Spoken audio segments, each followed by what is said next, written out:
SAARC ভেঙে ভারতকে বাদ দিয়ে নতুন আঞ্চলিক জোট গঠনের চেষ্টা চীন ও পাকিস্তানের সাথে থাকবে বাংলাদেশ, আফগানিস্তান ও মালদ্বীপ। ডনবাসে আত্মসমর্পণের পথে ইউক্রেনের 1000 সেনা। ইউক্রেন যুদ্ধ বন্ধের চাবি এখন পুতিনের হাতে। ইরানের শাহেদ ড্রোন নকল করে বিপুল পরিমাণ ড্রোন নির্মাণ যুক্তরাষ্ট্রের মোতায়েন করা হয়েছে মধ্যপ্রাচ্যে। যুক্তরাষ্ট্র ও রাশিয়ার সাথে সম্পর্ক রক্ষায় দুই নৌকায় পা দিয়ে চলার বিপজ্জনক পথে মোদি প্রশাসন। বিডিফিউজ ইনফোটেনমেন্টে স্বাগত জানাচ্ছি আমি সুস্মিতা দাস। আজ জানাবো প্রতিরক্ষা সংক্রান্ত গুরুত্বপূর্ণ কিছু খবর। সার্ক ভেঙে ভারতকে বাদ দিয়ে নতুন একটি আঞ্চলিক জোট গঠনের চেষ্টা করছে চীন ও পাকিস্তান। চীন ও পাকিস্তানের সাথে নতুন এই জোটে রাখা হবে বাংলাদেশ, আফগানিস্তান ও মালদ্বীপকে। বুধবার পঞ্চম ইসলামাবাদ সম্মেলনে এ তথ্য প্রকাশ করেন পাকিস্তানের উপপ্রধানমন্ত্রী ও পররাষ্ট্রমন্ত্রী ইসহাক দার। সম্মেলনে ইসহাক দার বলেন, ভারতের কাছে জিম্মি হয়ে আছে সার্ক। ভারতের কারণে সম্ভাবনাময় এই আঞ্চলিক সংস্থাটিকে কোনো কাজে লাগানো যায়নি, কিন্তু দক্ষিণ এশিয়ার দেশগুলো আর নিজেদেরকে এই অকার্যকর ও নিষ্ফল সংস্থায় নিজেদের আটকে রাখার মতো অবস্থায় নেই। এটার মধ্যে আর আটকে রেখে নিজেদের মধ্যে পারস্পরিক সহযোগিতার যে অপার সুযোগ, সেটাকে আর নষ্ট করার মতো সময় নেই আমাদের হাতে। তাই এখন সময় এসেছে নতুন একটি আঞ্চলিক জোট গঠন করার। ইসহাক দার বলেন, চীনের কুনমিংয়ে চীন, পাকিস্তান, বাংলাদেশের মধ্যে যে ত্রিপক্ষীয় জোট গঠনের উদ্যোগ গ্রহণ করা হয়েছে তাকে ভিত্তি করে আমাদের সামনে এগোতে হবে। এ জোটে এই অঞ্চলের সম্ভাবনা অন্যান্য দেশকে অন্তর্ভুক্ত করতে হবে। ইসহাক দার বলেন, সার্কের আর কোনো ভবিষ্যৎ নেই। ভারতকে সাথে রেখে সার্ককে এগিয়ে নেওয়া সম্ভব নয়। ভারত তার সব প্রতিবেশী দেশগুলোর সাথে জমিদারদের মতো আচরণ করছে। সম্প্রতি ভারত পাকিস্তানের ব্যবসায়ীদের ক্ষেত্রে সার্কের ভিসা নীতি বাতিল করেছে। সর্বশেষ ভারত পাকিস্তান যুদ্ধের জন্য ভারতকে দায়ী করে ইসহাক দার বলেন, এ ধরনের একটি দেশের সাথে অর্থনৈতিক, নিরাপত্তা, বাণিজ্য, পারস্পরিক প্রযুক্তি হস্তান্তর, সামাজিক উন্নয়ন ও যোগাযোগ, আবহাওয়া সহ বিভিন্ন বিষয়ে পারস্পরিক সহযোগিতা ও উন্নয়ন এগিয়ে নেওয়া যায় না। ভারত প্রমাণ করেছে তাদের সাথে মিলেমিশে থাকা সম্ভব নয়।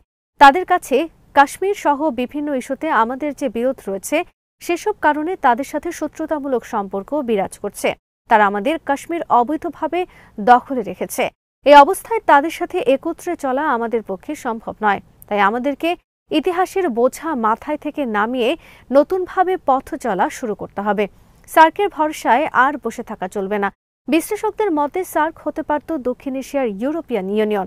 2016 সালে পাকিস্তানে অনুষ্ঠিত হওয়ার কথা ছিল সার্ক শীর্ষ সম্মেলন, কিন্তু সে সম্মেলন বর্জন করে ভারত। ভারতের নির্দেশে বাংলাদেশও বয়কট করে এ সম্মেলন। ফলে পণ্ড হয়ে যায় সে সম্মেলন। এরপর আর সার্ক শীর্ষ সম্মেলন অনুষ্ঠিত হয়নি।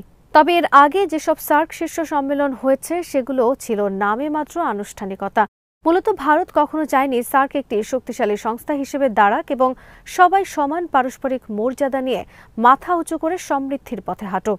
ভারত চেয়েছে অন্যদের অধীন করে কেবল নিজে বড় হতে। ছোট প্রতিবেশী দেশগুলোর সাথে ভারতের কূটনীতি মানে হলো তাদেরকে নতজানু করে রাখার ষড়যন্ত্র।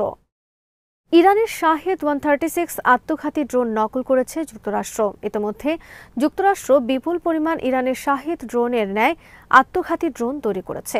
এসব ড্রোন মোতায়েন করা হয়েছে মধ্যপ্রাচ্যে যুক্তরাষ্ট্রের বিভিন্ন ঘাঁটিতে। ইরানের ড্রোন নকল করে যুক্তরাষ্ট্র এগুলো তৈরি করলেও এসব ড্রোন ইরানের ড্রোনের তুলনায় অনেক শক্তিশালী এবং আধুনিক প্রযুক্তিতে সজ্জিত, কিন্তু দাম খুবই কম।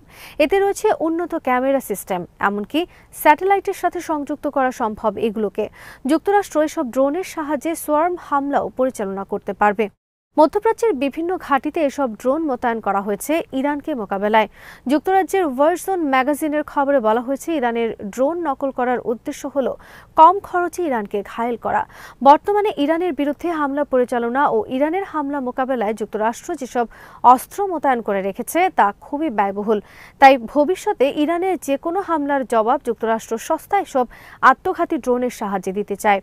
এজন্য যুক্তরাষ্ট্রের সেন্ট্রাল কমান্ড গঠন করেছে টাস্ক ফোর্স স্করপিয়ন স্ট্রাইক। এটি একটি ওয়ান ওয়ে অ্যাটাক কৌশল তথা আত্মঘাতী ড্রোনের মাধ্যমে শত্রুর বিরুদ্ধে পাল্টা আক্রমণ পরিচালনা করা। এদিকে বুধবার যুক্তরাষ্ট্রের ক্যালিফোর্নিয়ায় বিধ্বস্ত হয়েছে একটি F-16 যুদ্ধ বিমান। প্রশিক্ষণের সময় বিমানটি উড্ডয়নের পরপরই বিধ্বস্ত হয়ে ভস্মীভূত হয়ে যায়। পরে পাইলট বের হয়ে আসতে সক্ষম হলেও এ ঘটনায় আহত হয়েছেন তিনি। ডনবাসে আত্মসমর্পণের পথে 1000 ইউক্রেন সেনা। পোকরোভস্ক শহরের নিকট দিমিতরভ শহরে এসব সেনাদের ঘেরাও করে রেখেছে রাশিয়ান আর্মি। বুধবার ইউক্রেন আর্মি স্বীকার করেছে তাদের অবরুদ্ধ অবস্থার কথা। ইউক্রেন আর্মি জানিয়েছে কেবলমাত্র ড্রোন ছাড়া তাদেরকে আর কোনো লজিস্টিক সাপোর্ট দিতে পারছেন না তারা। রাশিয়ান আর্মি তাদেরকে আত্মসমর্পণের আহ্বান জানিয়ে বলেছে অন্যথায় হত্যা করা হবে সবাইকে। এদিকে ইউক্রেন যুদ্ধ বন্ধের নিয়ন্ত্রণ এখন চলে গেছে রাশিয়ার প্রেসিডেন্ট ভ্লাদিমির পুতিনের কাছে। দৃশ্যপট থেকে সরে যাচ্ছে ট্রাম্পের ২৮ দফা প্রস্তাব। বিশ্লেষকদের মতে ইউরোপের চাপের কাছে নতি স্বীকার করে ট্রাম্প প্রশাসন ২৮ দফা প্রস্তাব সংশোধন করায় এই প্রস্তাবটি অকার্যকর হয়ে গেছে। যুদ্ধবন্ধে ডোনাল্ড ট্রাম্প যে কৃতিত্ব নিতে পারতেন তা ক্রমে নস্যাৎ হয়ে যাচ্ছে। ট্রাম্পের ২৮ দফা প্রস্তাবে রাজি ছিলেন পুতিন, কিন্তু ইউরোপের চাপে এতে অন্তর্ভুক্ত করা হয় ইউক্রেনকে ন্যাটোর সদস্য করার প্রস্তাব। একই সাথে রাশিয়ার কাছে ভূমি ছেড়ে দেওয়ার ট্রাম্পের প্রস্তাবও সংশোধন করা হয়। বর্তমানে ইউক্রেন যুদ্ধ বন্ধের বিষয়টি আটকে আছে মূলত দুটি ক্ষেত্রে, তা হল ইউক্রেনকে ন্যাটোর সদস্য করা এবং রাশিয়ার দখলে থাকা ইউক্রেনের ভূমি ছেড়ে দেওয়ার ইস্যু।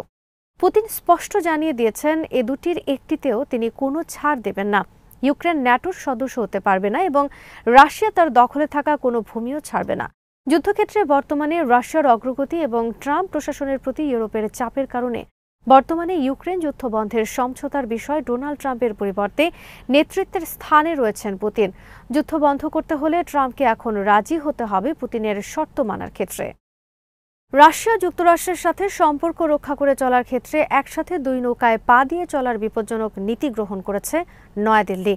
মোদি প্রশাসন একদিকে চাইছে ট্রাম্প প্রশাসনের সাথে বাণিজ্য চুক্তি করতে এবং ভারতের ওপর থেকে যুক্তরাষ্ট্রের আরোপিত শুল্ক কমাতে। মোদি সরকার নয়াদিল্লিতে জাঁকজমকপূর্ণ অনুষ্ঠানে বরণ করেছে যুক্তরাষ্ট্রের শত্রুদেশ রাশিয়ার প্রেসিডেন্ট ভ্লাদিমির পুতিন। ভারত একদিকে রাশিয়া থেকে সস্তায় তেল কেনা অব্যাহত রাখার পাশাপাশি পঞ্চম প্রজন্মের যুদ্ধবিমান ও S-400 এয়ার ডিফেন্স মিসাইল সহ বিপুল পরিমাণ অস্ত্র কিনতে যাচ্ছে।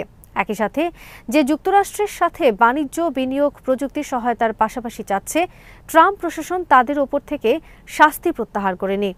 এসব বিষয় উল্লেখ করে CNN এর বিশ্লেষণে বলা হয়েছে যুক্তরাষ্ট্র ও রাশিয়া থেকে মোদি সরকারের একই সাথে এই দুই চাওয়া পূরণ হবার নয়।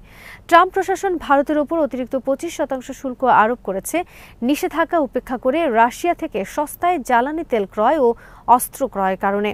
কিন্তু ভারত এসবে কোনো কর্ণপাত না করে পুতিনের দিল্লি সফরের সময় রাশিয়া থেকে বিপুল পরিমাণ অস্ত্র ক্রয় চুক্তি করতে যাচ্ছে, যে বিষয়ে নিষেধাজ্ঞা আরোপ করা আছে যুক্তরাষ্ট্রের আরোপ করা শাস্তিমূলক শুল্ক প্রত্যাহার করে বাণিজ্য চুক্তি করার লক্ষ্যে মোদি সরকার সম্প্রতি বেশ কিছু পদক্ষেপ নিয়েছে যুক্তরাষ্ট্রকে সন্তুষ্ট করার জন্য। যেমন রাশিয়া থেকে জ্বালানি তেল আমদানি কমিয়েছে এবং যুক্তরাষ্ট্র থেকে 22 লাখ টন LPG গ্যাস আমদানির চুক্তি করেছে। তাছাড়া যুক্তরাষ্ট্রের ডেইরি ও কৃষি পণ্য ভারতের বাজারে প্রবেশেরও অনুমতি দিয়েছে। কিন্তু তারপরও রাশিয়ার সাথে ভারতের ঘনিষ্ঠতাকে ভালোভাবে নেবে না ট্রাম্প প্রশাসন। CNN এর বিশ্লেষণে বলা হয়েছে ভারতের দুটি শক্তিশালী কৌশলগত সম্পদ রয়েছে। এর একটি হলো তার বিশাল জনসংখ্যার বাজার, অপরটি হলো এশিয়া প্যাসিফিক অঞ্চলে তার ভৌগোলিক অবস্থান। এ দুটি শক্তিকে ভারত একই সাথে রাশিয়া ও যুক্তরাষ্ট্রের সাথে সম্পর্ক রক্ষার ক্ষেত্রে ব্যবহার করতে চেয়েছে। কিন্তু চীনের বিরুদ্ধে ভারত তার ভৌগোলিক অবস্থানগত গুরুত্ব সম্প্রতি অনেকটা হারিয়ে ফেলেছে। চীনকে মোকাবেলায় যুক্তরাষ্ট্র আর আগের মতো ভারতকে নির্ভরশীল মনে করছে না।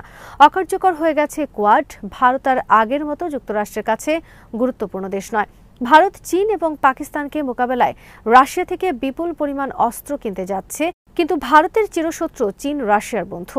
অপরদিকে ভারতের আরেক চিরশত্রু পাকিস্তান চীনের ঘনিষ্ঠ বন্ধু। রাশিয়ার সাথেও পাকিস্তানের ভালো সম্পর্ক রয়েছে। এই অবস্থায় পাকিস্তান ও চীনের বিরুদ্ধে ভারতের এই অস্ত্র প্রতিযোগিতা মূলত ভবিষ্যতে কোনো কাজে আসবে না, কারণ ভারত সামরিক ও অর্থনৈতিক কোনো দিক দিয়ে অতিক্রম করতে পারবে না চীনকে। অপরদিকে পাকিস্তানের বিরুদ্ধে ভবিষ্যৎ সংঘাতে ভারতকে একই সাথে মোকাবেলা করতে হবে চীনকেও। মে মাসের যুদ্ধ তার প্রমাণ। ট্রাম্প প্রশাসন মনে করছে ভারত ও যুক্তরাষ্ট্রের তুলনায় রাশিয়াকেই অধিক গুরুত্ব দিচ্ছে এখনো, কিন্তু একই সাথে যুক্তরাষ্ট্রের সাথে ভারতের সম্পর্ক উন্নয়ন চেষ্টাকে দড়ির ওপর দিয়ে হাঁটার সাথে তুলনা করেছে CNN। আজ এখানে শেষ করছি। সমরাস্ত্র, প্রতিরক্ষা ও কূটনীতির নানা তথ্য জানতে চোখ রাখুন বিরিভিউজ ইনফোটেইনমেন্টে। চ্যানেলটি ভালো লাগলে সাবস্ক্রাইব করুন। সংযুক্ত থাকুন আমাদের ফেসবুক পেজে।